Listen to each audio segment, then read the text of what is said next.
Let bygones be bygones. You know what I mean.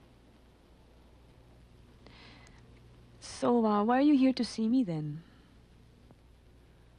Wala. I just felt offended dahil hindi ako inimbita ni Alex sa wedding ninyo eh. I mean, close naman kami ah. Besides, gusto ko makilala na pangasawa ng kaibigan ko.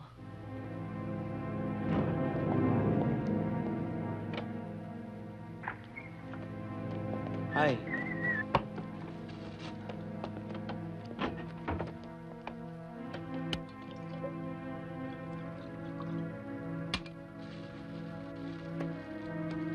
Ex mo ba yung Catherine na yun? Oo. Eh bakit pinakikialaman niya kung sinong napangasawa mo? Di ba, mga chismoso naman kayo mga babae.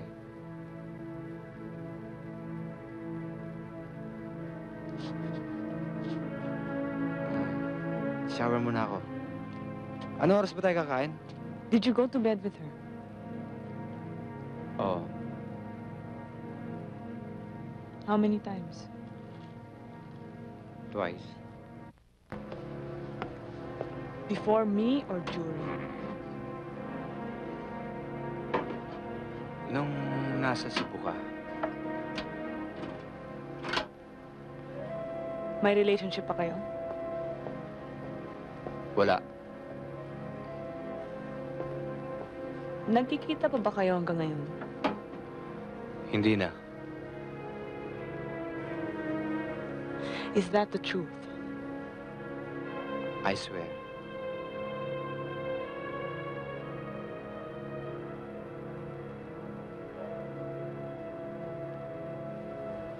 Dinner will be ready in 10 minutes. Kathy, you can't fall in love with Alex Katigbak. May asawa na siya. Subukan mo sabihin yan sa mga kabit ng mga lalaki na nangangaliwa sa mga asawa nila. And besides, kasalanan ko ba nagkakilala kami ni Alex, kayo itong nag-blind date sa amin? Alam namin yun. Kaya nga we thought it was okay na ma-meet mo si Alex. Dahil akala namin kaya mo na i-handle ang ganung klaseng sitwasyon. Kaya binigyan namin din sa iyo yung malapit na ikasal para hindi mo na pag-interesan. Ako ang mahal ni Alex, hindi si Grace. Si Grace ang pinakasalan niya. Dahil napasubo na siya. Kung talaga mahal niya si Grace, sisiping ba siya sa akin 1 linggo bago siya ikasal? At paulit-ulit niya sinabing mahal niya ako. Sinabi niya yon?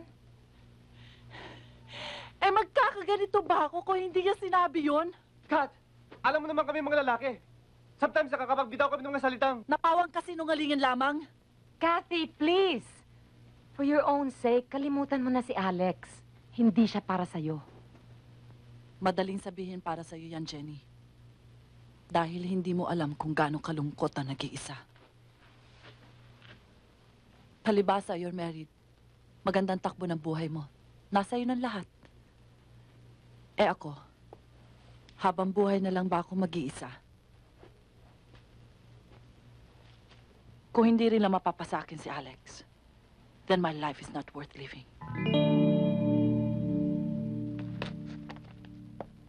Alex!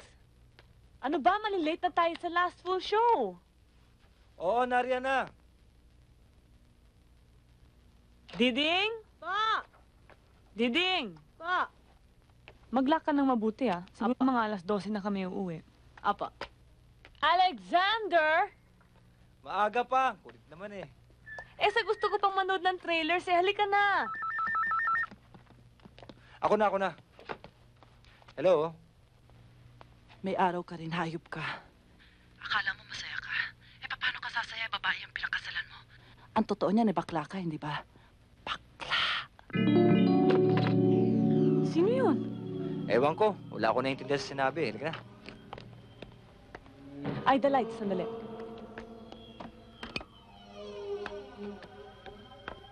Ay, how nice and sweet naman.